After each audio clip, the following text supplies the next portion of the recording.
There's no feeling more intense than starting over. If you deleted your homework the day before it was due, as I have, or if you left your wallet at home and you have to go back after spending an hour in the commute. If you won some money at the casino and then put all your winnings on red but it came up black. If you got your best shirt dry cleaned before a wedding and then immediately dropped food on it. If you won an argument with a friend and then later discovered that they just returned to their original view. Starting over is harder than starting up. If you're not ready for that, like if you've already had a bad day, then what you're about to go through might be too much. Feel free to go away and come back. I'll be here. Alright, thanks for coming with me on this trip. I'll understand if you have to take a break at any point. Just find a safe place to stop and quit the game. And don't worry, I'll save your progress, always, even your mistakes. This game is a homage to a free game that came out in 2002, titled Sexy Hiking. The author of that game was Jazzuo, a mysterious Czech designer who was known at the time as the father of B games. And B games are rough assemblages of found objects. Designers slap them together very quickly and freely, and they're often too rough and unfriendly to gain much of a following. They're built more for the joy of building them than as polished products. In a certain way, Sexy Hiking is the perfect embodiment of a B game. It's built almost entirely out of found and recycled parts, and it's one of the most unusual and unfriendly games of its time. In it, your task is simply to drag yourself up a mountain with a hammer. And that act of climbing, in the digital world or in real life, has certain essential properties that give the game its flavor. No amount of forward progress is guaranteed. Some cliffs are too sheer or too slippery. And the player is constantly, unremittingly in danger of falling and losing everything. Anyway, when you start Sexy Hiking, you're standing next to this dead tree that blocks the way to the entire rest of the game. It might take you an hour to get over that tree, and a lot of people never got past it.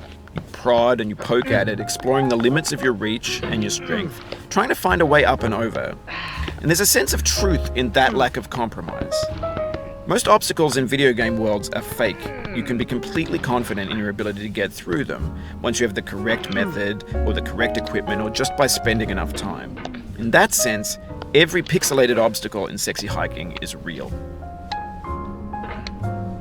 The obstacles in Sexy Hiking are unyielding, and that makes the game uniquely frustrating. But I'm not sure Jazzuo intended to make a frustrating game. The frustration is just essential to the act of climbing, and it's authentic to the process of building a game about climbing. A funny thing happened to me as I was building this mountain. I'd have an idea for a new obstacle, and I'd build it, test it, and it would usually turn out to be unreasonably hard. But I couldn't bring myself to make it easier. It already felt like my inability to get past a new obstacle was my fault as a player rather than as a builder. Imaginary mountains build themselves from our efforts to climb them, and it's our repeated attempts to reach the summit that turns those mountains into something real. When you're building a video game world, you're building with ideas, and that can be like working with quickset cement. You mold your ideas into a certain shape that can be played with, and in the process of playing with them, they begin to harden and set until they're immutable, like rock. And at that point, you can't change the world, not without breaking it into pieces and starting fresh with new ideas. For years now, people have been predicting that games would soon be made out of prefabricated objects, bought in a store and assembled into a world. And for the most part, that hasn't happened, because the objects in the stores are trash. I don't mean they look bad or that they're badly made, although a lot of them are. I mean they're trash in the way that food becomes trash as soon as you put it in the sink. Things are made to be consumed and used in a certain context, and once the moment is gone, they transform into garbage. In the context of technology, those moments pass by in seconds. Over time, we've poured more and more refuse into this vast digital landfill that we call the internet. It now vastly outnumbers and outweighs the things that are fresh and untainted and unused. When everything around us is cultural trash, trash becomes the new medium, the lingua franca of the digital age. And you can build culture out of trash. But only trash culture. B games, B movies, B music, B philosophy. Maybe this is what digital culture is. A monstrous mountain of trash, the ash heap of creativity's fountain. A landfill with everything we ever thought of in it. Grand, infinite, and unsorted.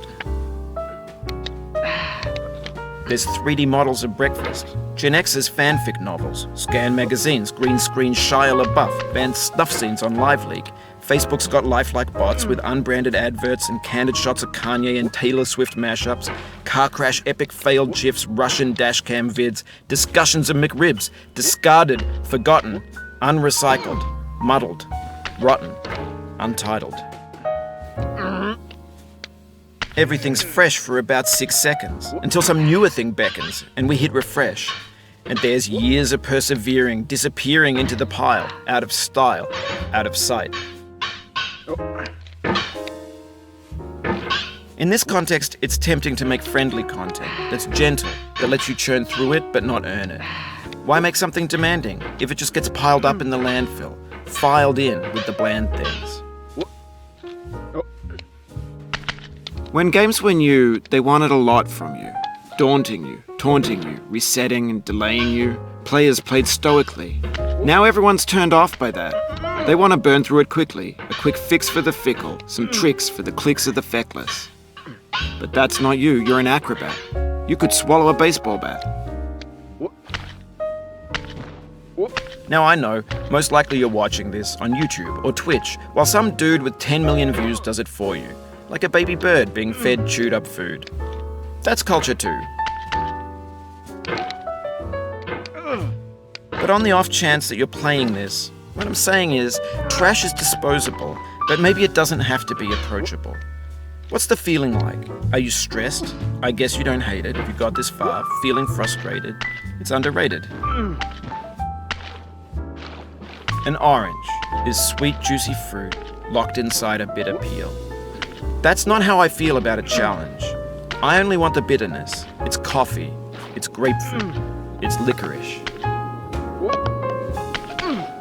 It feels like we're closer now. Composer and climber, designer and user. You could have refused, but you didn't. There was something in you that was hidden, that chose to continue.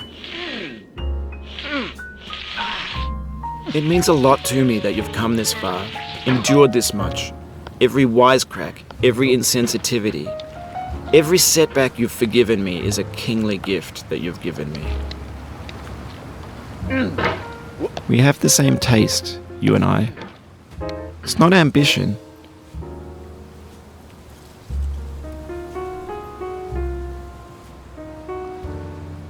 It's ambition's opposite. An obdurate mission to taste defeat. You'll feel bad if you win, so I put this snake in for you.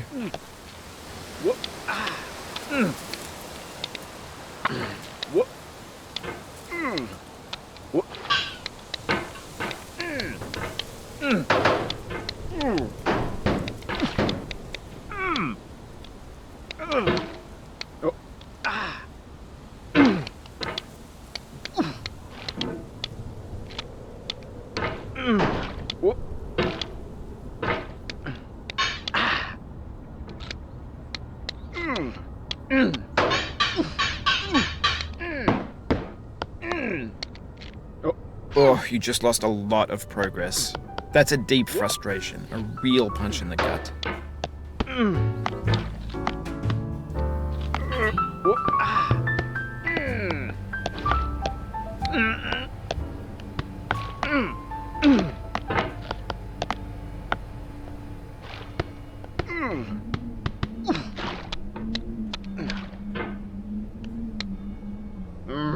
Oof, sorry about that.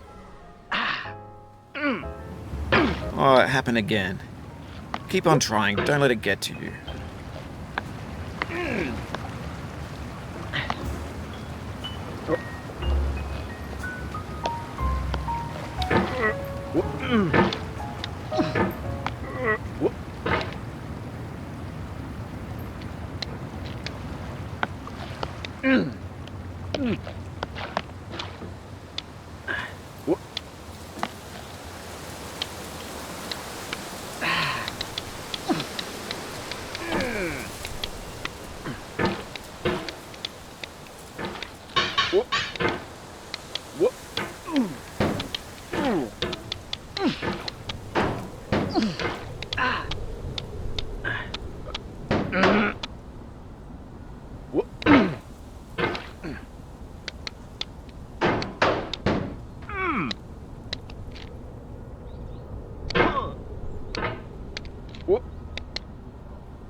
This thing that we call failure is not the falling down, but the staying down.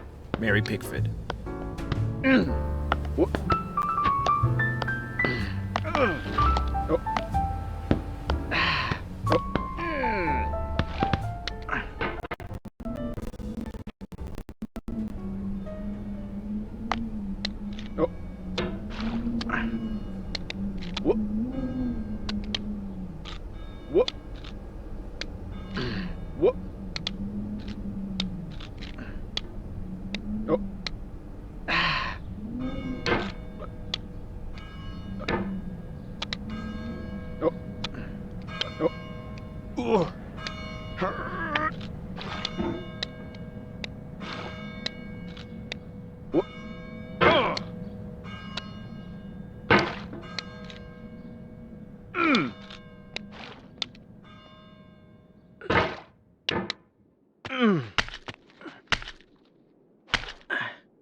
Get nasty over there, boy.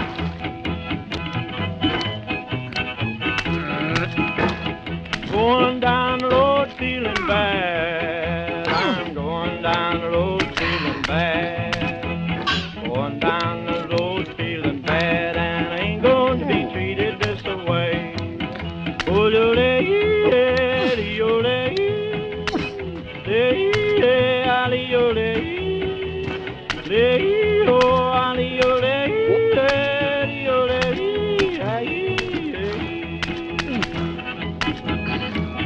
lay them blues up on playing.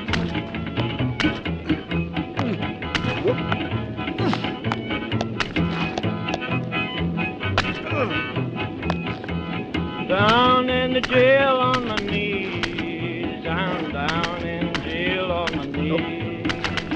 Down in jail on my knees, and I ain't going to be treated this way. They beat me on. Have you thought about who you are in this? Are you the man in the pot, Diogenes? Are you his hand? Are you the top of his hammer? I think not.